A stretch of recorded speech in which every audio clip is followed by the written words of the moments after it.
How's everyone doing? I'm sure you could read the thumbnail, but today I got my serialized Atraxa. I got it at a below market price as of 5/7/2023. Very below it. Someone just wanted to come up off it. I was happy to take it off of them. I redacted all the shipping crap because as much as I like y'all, this thing is like Fort Knox, bro. I don't know what I was thinking I could just rip into this the way like I was some sort of Neanderthal type animal. So a little bit of a sloppy start, but I got a tool.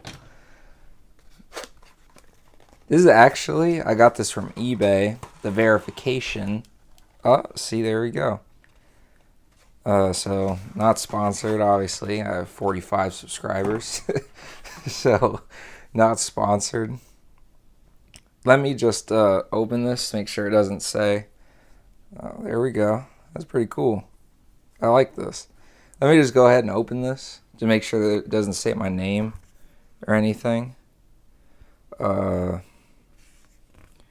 let me just make sure it doesn't say my name. Yeah, so here we go. We're thrilled to deliver your latest addition to your collection. Your item has been inspected by a team of industry experts at CGC, CSG, or PSA. You can identify it. You can scan the QR code at the back of the sleeve. Oh, so it has a QR code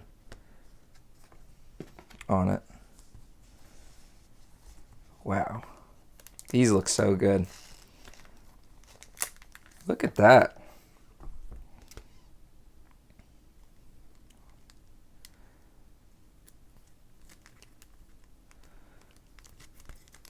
Yeah, I guess I do want to take you out here. Atraxa. It says void if damaged, but I mean, I'm gonna want to take it out of this. Like, I'm not gonna want to keep it in this forever.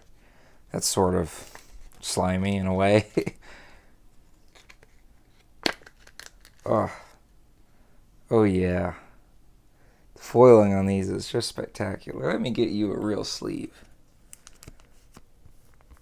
and a top loader. I'll do top loader later.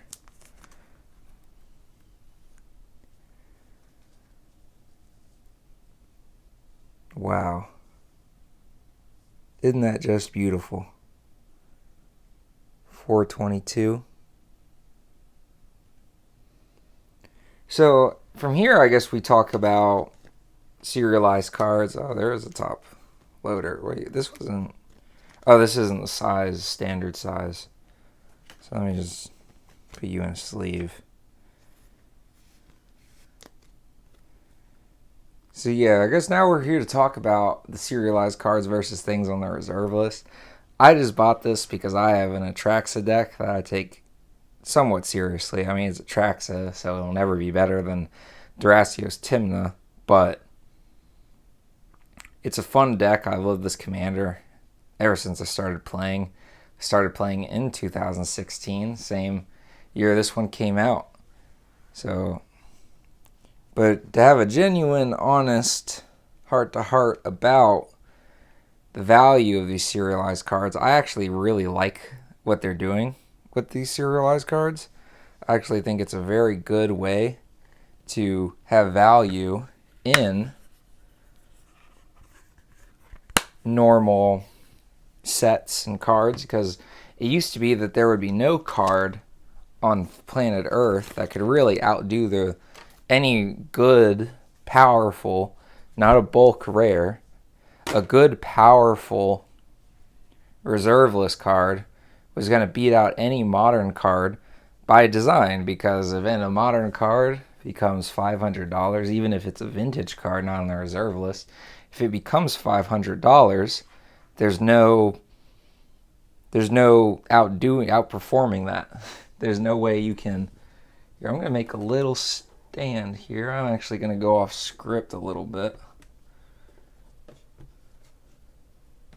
I think I have a good idea, because I wanted to just have the card Oh yeah, there we go. I'll use that from now on. Get dust and crap. So there was a fallacy with no modern card and really in any form of showcase or foiling or special foiling was ever going to beat reserveless cards. We saw that with the Expeditions, the Masterpiece series in general.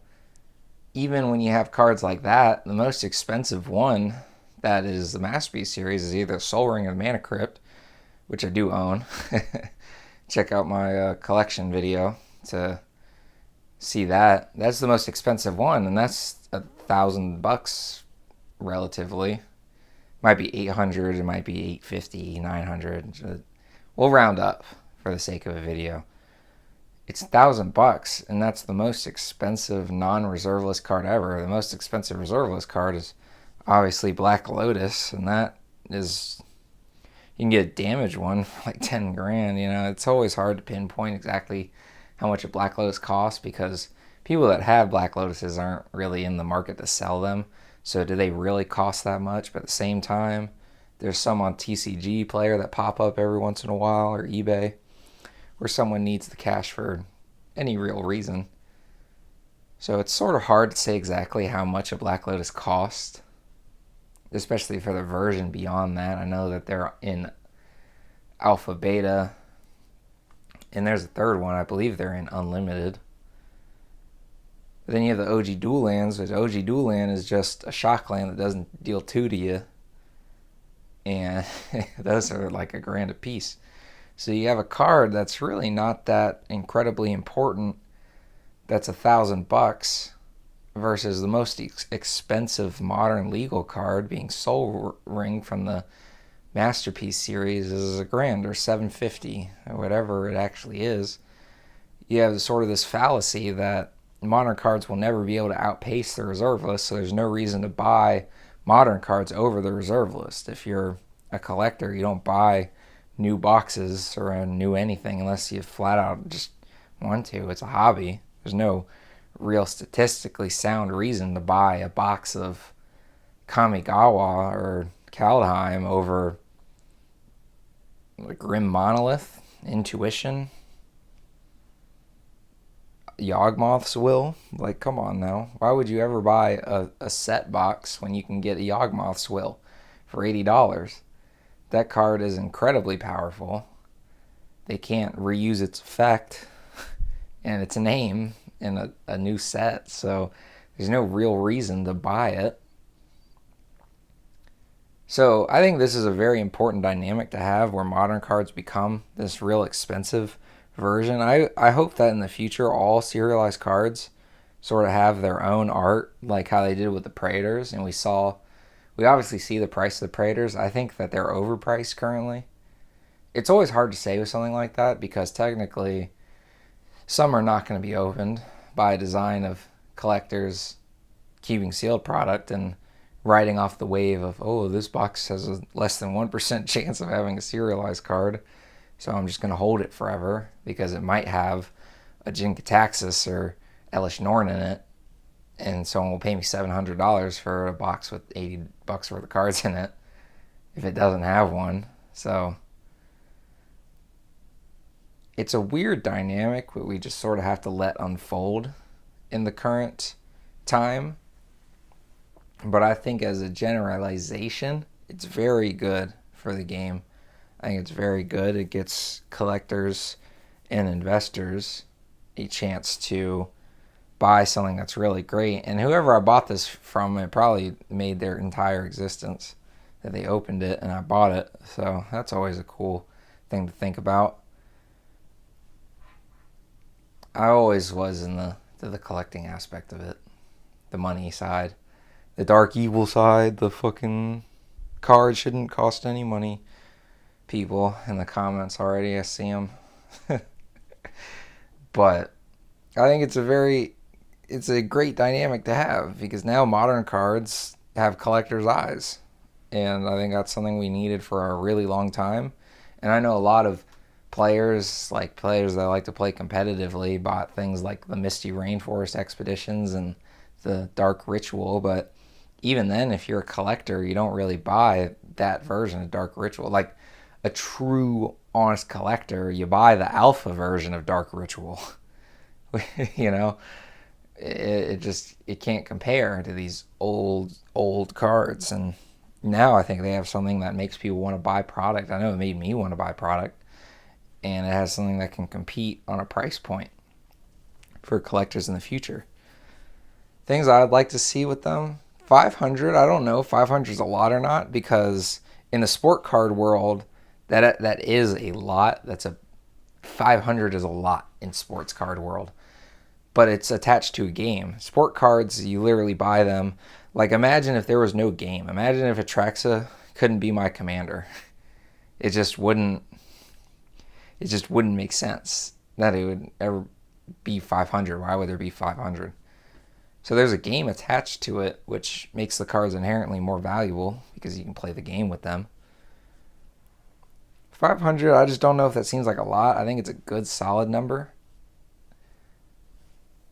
I just wish that we got separate art treatments. Like, the only thing that separates this Atraxa from the set is the number.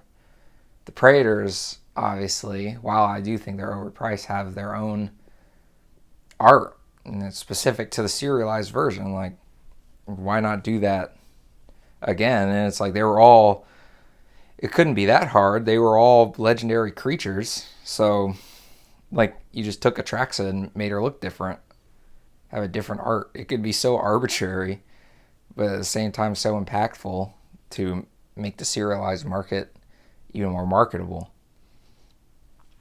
But that's where I stand. I still think if you want to get into building a real collection, the reserve list is sort of your way to go, just because it's so new.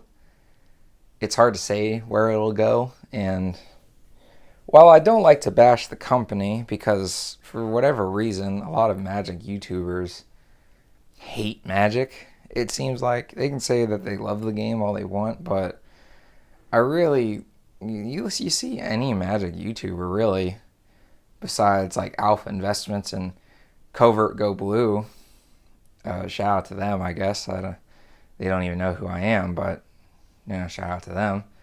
They're the only two people I've ever seen on the platform. And granted, I don't really have all that much time to sit and watch YouTube videos all day. So if you're in the same boat as them, and I didn't say your name, it's not that deep. But they're the only two I've seen personally that just don't shit on the game and the company at every aspect of every turn. I feel like every single Magic YouTuber hates Magic. I think it's really disgusting. It doesn't make any sense to me. Like, Magic is literally paying your bills and feeding your plate, and you have nothing but bad things to say all the time. I and of course I have criticisms of the company and the people that play it and the people that do whatever, and the company as a whole and blah blah blah. I mean, it's different to have criticisms. I'm talking about real genuine hatred towards the game, and it's like, whoa. Why are you here? It's like I don't get it. But I guess that's enough of me rambling. If you have any criticisms, please make sure to list that down below. But on a rambling video, it's just sort of me talking. But I wish everyone had a good day, a great day.